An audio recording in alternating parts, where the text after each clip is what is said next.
Mulumbuka Cyprien, na grâce ya Nzambi pena luzolo ya kiti ya luyalu ya Roma, piskopu ya Goma.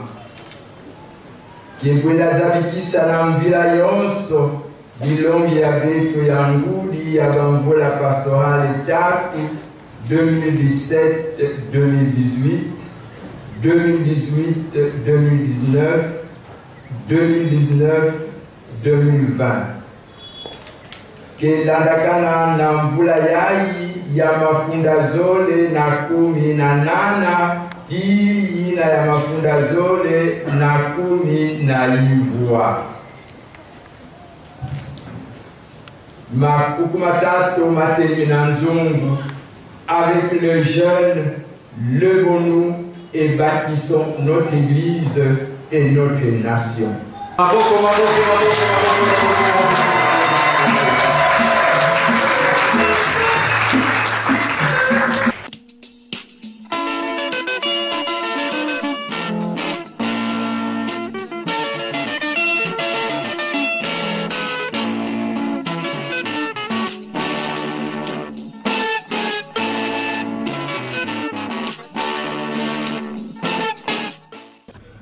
Un très grand plaisir est pour moi de vous présenter ce journal, mesdames et messieurs. Bienvenue dans cette édition du journal dont voici pour vous les principales articulations.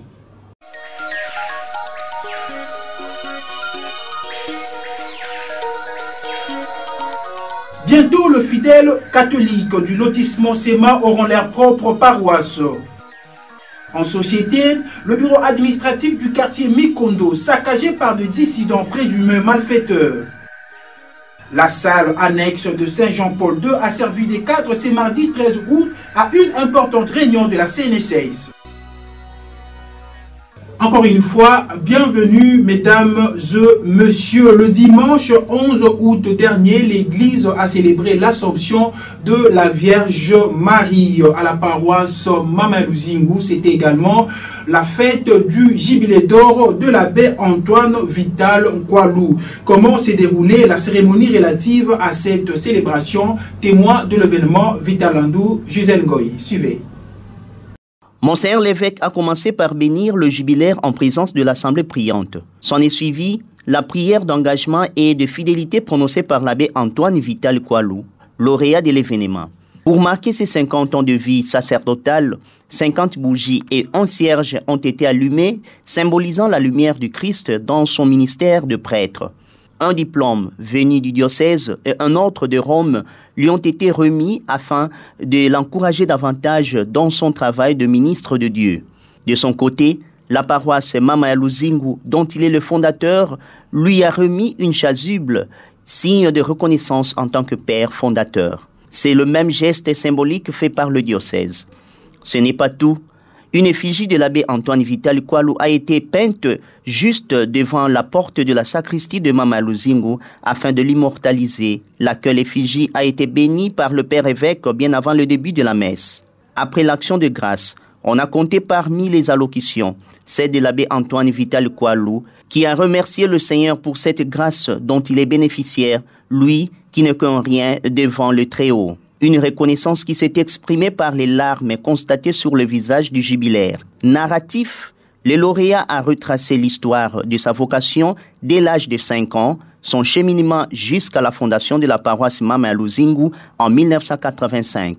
L'abbé Antoine Vital Kwalou a aussi reconnu les efforts de tous ceux qui y ont participé à ériger l'église de Mbangu et ceux qui l'ont aidé d'une manière ou d'une autre dans l'accomplissement de son appel reçu du Seigneur. Profitant de l'occasion, le fondateur de Mama Luzingu a présenté son livre intitulé « Pour une nouvelle Pentecôte au diocèse de Boma », dans lequel il a parlé de l'histoire du diocèse ainsi que les évêques qui l'ont déjà dirigé. Accompagné de son confrère de promotion, l'abbé Kiala du diocèse de Matadi, présent également à la cérémonie et en procession, les deux ont été accueillis et applaudis par les fidèles.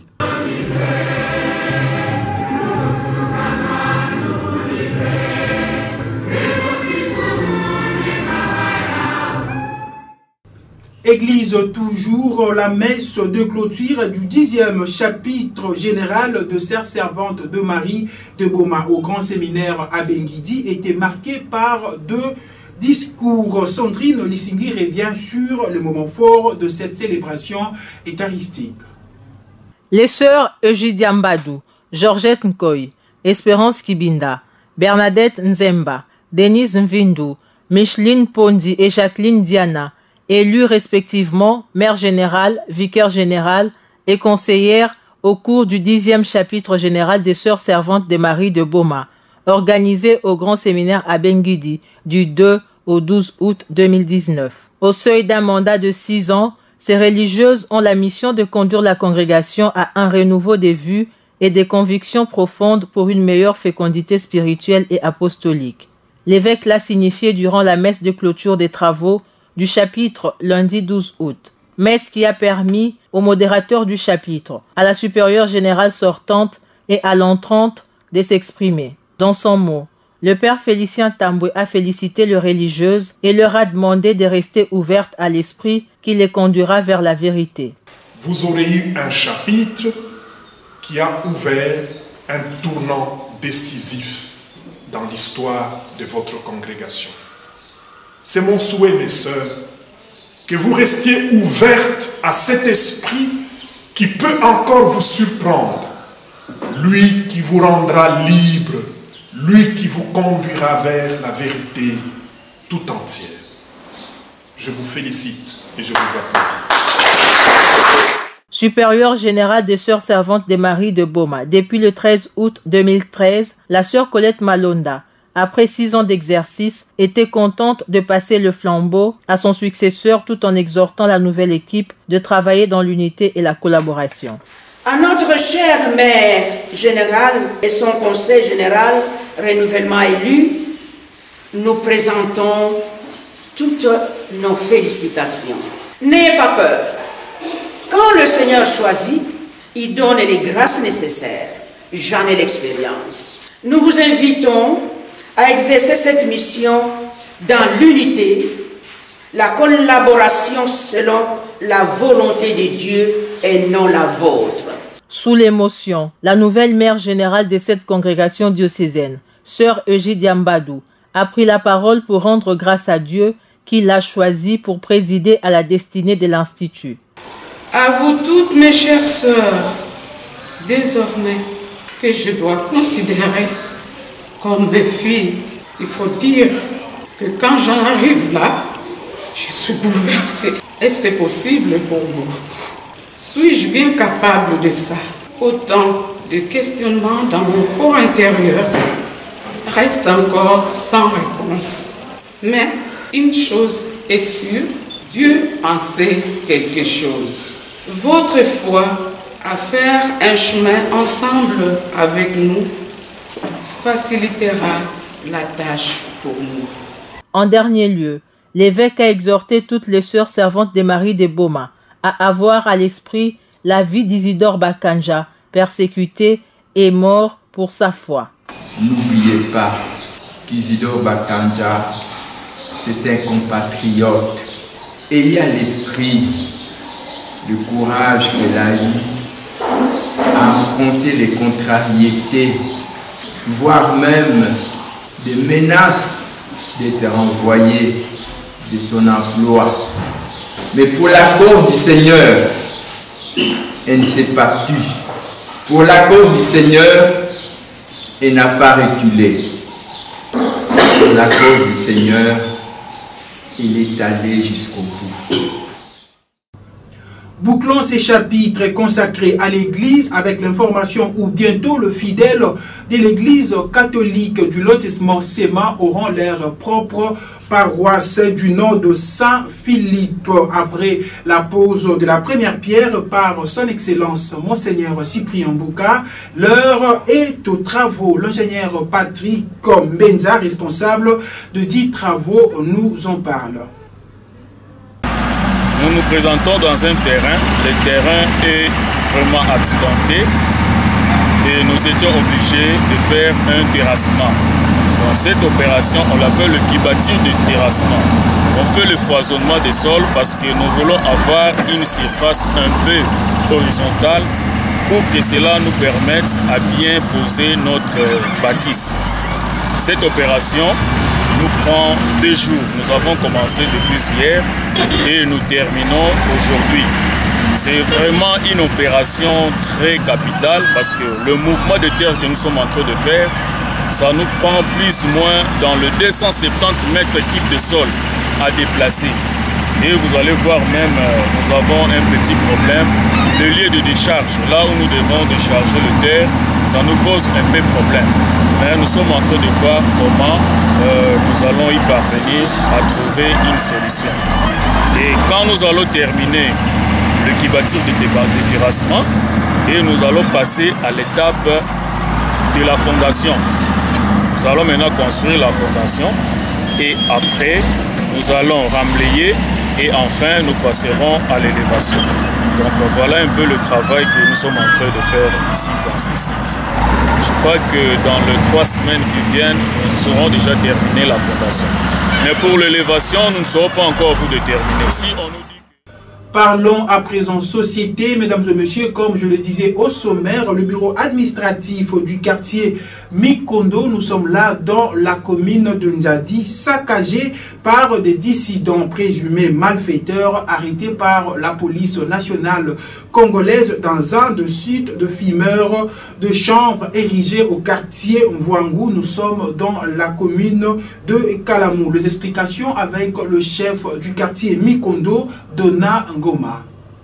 Maman journaliste, papa journaliste, ça va la lutte avec, que nous voyons dans mon bureau, nous allons décrire l'insécurité qui règne dans mon quartier ou autour de mon quartier. Voilà maintenant les preuves. La police qui met la main, va mettre tout le maboko, dans un civique, qui est dans le quartier Mvwangu. Na tango bakela kubima na bao samba acheminer bao na district, chose que les dissidents ya batuina qui sont arrêtés au niveau de la police. Qui a saboté et saccagé les bureaux du quartier. Bureau administratif, il y a un parti politique qui fait. Il y a un bureau à l'État. Ni bureau ya quartier mais ça là-bas. Il y a aucun comme on sait que depuis que tu as implanté bureau dans le quartier Minkondo, site ciblage, bafum yazou, ben nous t'as dit là-bas. Ben augmenter effectif dans la police sur place. Mon isole, ben me kwenda na place yankaka. Kwa mambo misala vinga. Ya wina mazono na mui ningembele. Ni était intervention ya la jeunesse. Ya place ba ya kezinga kana mundu mbote. Bazo naka yoka ya biro ya. Na muini. Kana mumo spe muvana kati ya biro. Mukena policier ve, mukena arme ve. Nini zonaka vandila mundu bafumu. Beno tadile betu mambo ya. Ben ba honorable député, ya ou ya ba mambo ben fitinate ba assemblée. Ben doter la police ba moyen ya kutambulila parce que même tu mbokela la police, wapi mtu aningefika 10 kwako. Mambo mekubwa kwako. Betena kolomba na bafumu, ba prêter attention. Le quartier Minkondo et leur chef est en danger. Voici ce qui vient d'arriver. Alors maintenant ba loka ba mekanga ba ina, mbazi ba kebimisa ba kediaka avec des 50 000, avec des 100 000. Bakuiza diaka, bakuiza manisa birongo. Bafumu ya Zulu, benu salebeto. Attention attentive kwa kuna quartier kwa bande mezibuka yake site. Mosi angolo. Benu augmenter ba élément. Banka calendrier déplacé, ça me na salle de déploiement côté, mais il faut permanence, faut y voir ndaka. Le conflit foncier au kilomètre 8, plus précisément vers l'UKV, suscite des rancines ou pouvait entraîner de morts d'hommes si l'on ne prend garde. Un constat fait par Barthélemy Ngwema, un activiste de droits de l'homme. Il est au micro de Gisèle Ngoyi. Suivez. Il y a ça à 30 ans à 40 ans, na côté IKV. Betu mona deka batume bima bakebe kuma ba eyandroa. Bahina tekaka bame kufuaka bame kuza changer banga bame kufuaka mais bahina bakwenda prokaye kana ba procès kana cour constitutionnel kana cour nini bame kuiza kifo zenga ba parcelle ya batu divisé par 2 mutu mesombaka mekubaka 3e âge 2e âge bazenga parcelle panga munu mukwendaka kuna mumetambula yamepesa munu pasi mingi mumekutana na bao sama kuzabisa kuyuvusa bao baina teka kabavu wandaka ba exclave beba vwanda bapanga beno bametubaka batubila muke bakaba vwanda bapanga beno me wa mutindo mena beno kuzengela ba parcelle abatu oh non betu gagner procès est-ce que donc makena beno ba pesa na cour constitutionnelle be cour da cour d'appel ya matadi ke beno ko zenga ba beno mona morceau ba parcelle nyoso basubate kaka kima mo CV panga munu kana betu continuer à lire yai beri kuwa trouble ke bimana ikafe kana maire procureur et conseil de sécurité va intervenir ve babi kamambo ina ya kuzenga batira sumbaka bakusumbaka kana même teka bubu ya da 2 ans peut-être ya moyen ko négocier mais 10 ans 20 ans kitu ya ke salama ka fait partout au monde. Le place Mama Olangui, Pontville et Petrobaf jusqu'à l'arrêt Mwanda ne subissent pas de modifications depuis le début des travaux de construction de routes. La rédaction de RTDN a réfléchi sur l'avenir de ces endroits. Commentaire de Gisèle Ngoï sur les images d'Eddie Lemba. Le boulevard Joseph Kabila, depuis sa construction, n'est pas encore arrivé au Pontville. Cette partie restante inquiète plus d'une personne. Selon le propos recueilli sur place, la SNEL aurait demandé beaucoup d'argent aux entreprises de construction d'Idi Boulevard pour le déplacement de leurs poteaux et fils électriques situés à cet endroit. D'une place à une autre, l'espace Petrobaf jusqu'à l'arrêt Mwanda, une préoccupation très urgente pour les usagers de cette route. La pente érigée juste à l'entrée Vuki est un danger permanent pour le passager. Cette fois-ci, à cet endroit, c'est la régie de Eaux qui aurait présenté des difficultés financières de l'entreprise pour le déplacement des tuyaux. Pas seulement le moyen financier, la population aussi sera privée de la fourniture en eau potable. Un motocycliste explique.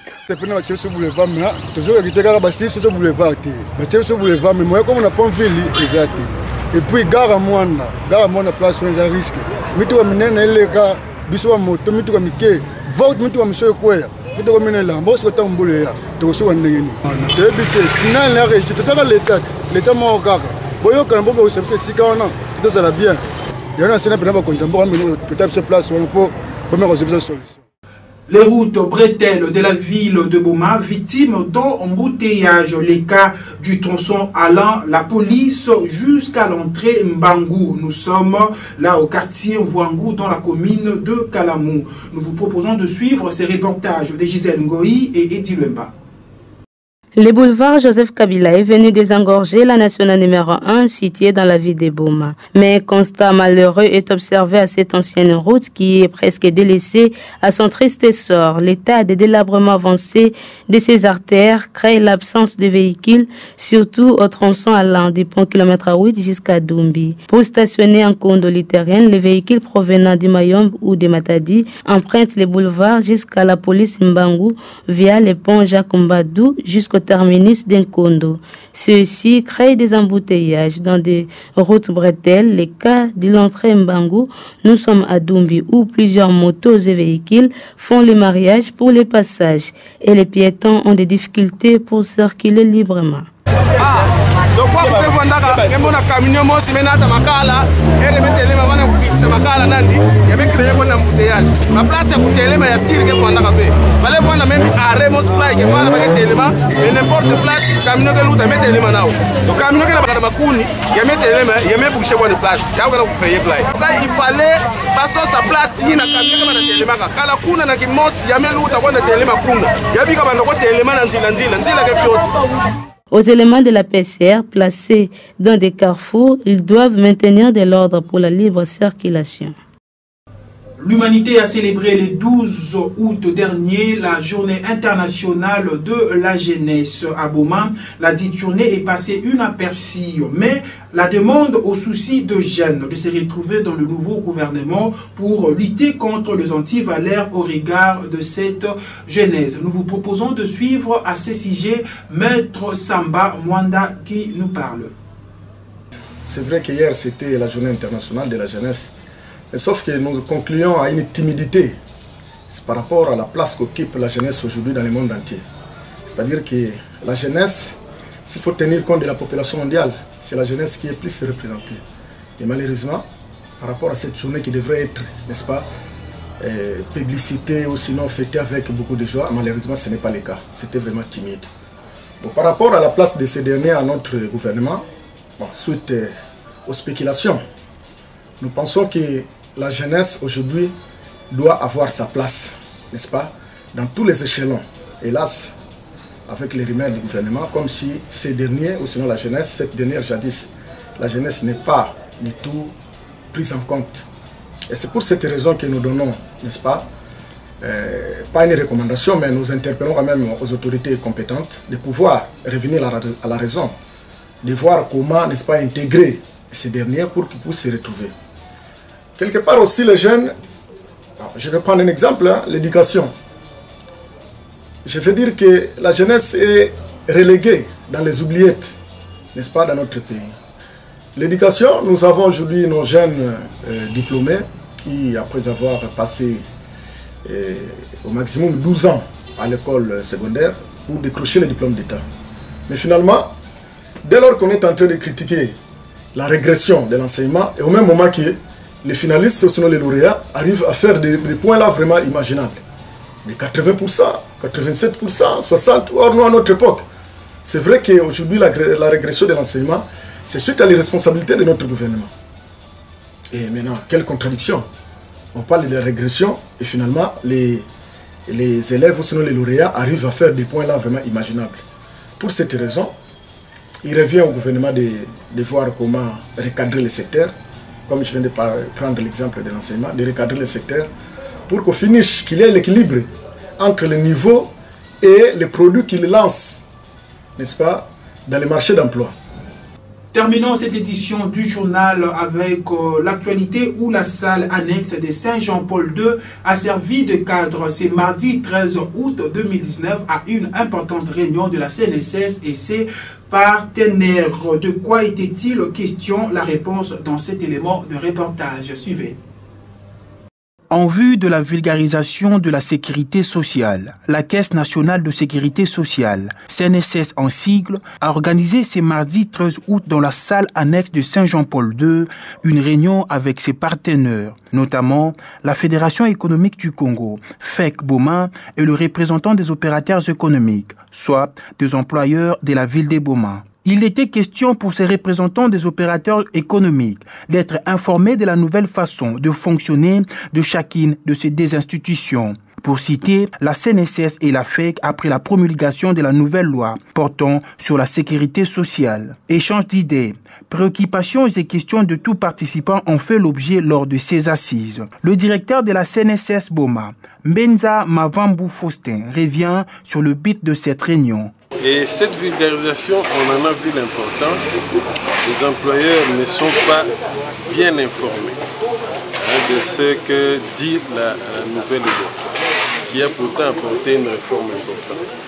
C'est comme ça que nous estimons que nous pouvons aller vers eux, nous pouvons les appeler, nous pouvons même les regrouper par secteur, de manière à faire passer le message. Étant une institution qui accompagne la CNSS afin d'amener les opérateurs économiques de remplir leurs tâches vis-à-vis de l'État, le secrétaire administratif de la FEC Boma, Albert Ndwiki, juge important ces assises et s'exprime de ce qui suit.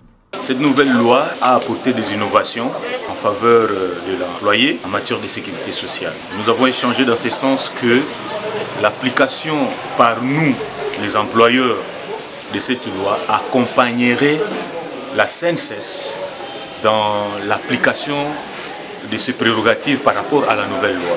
Cette nouvelle loi qui apporte des innovations, entre autres le paiement des allocations familiales par la CNSS. Donc l'opérateur économique dans sa feuille de paie ne va plus payer les allocations familiales.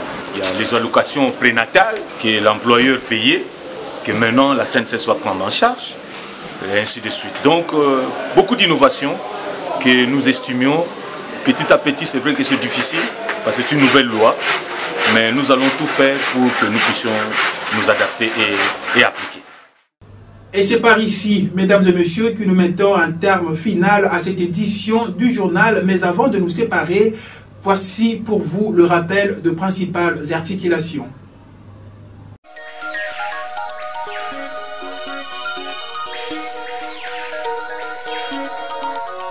Bientôt, les fidèles catholiques du lotissement SEMA auront leur propre paroisse.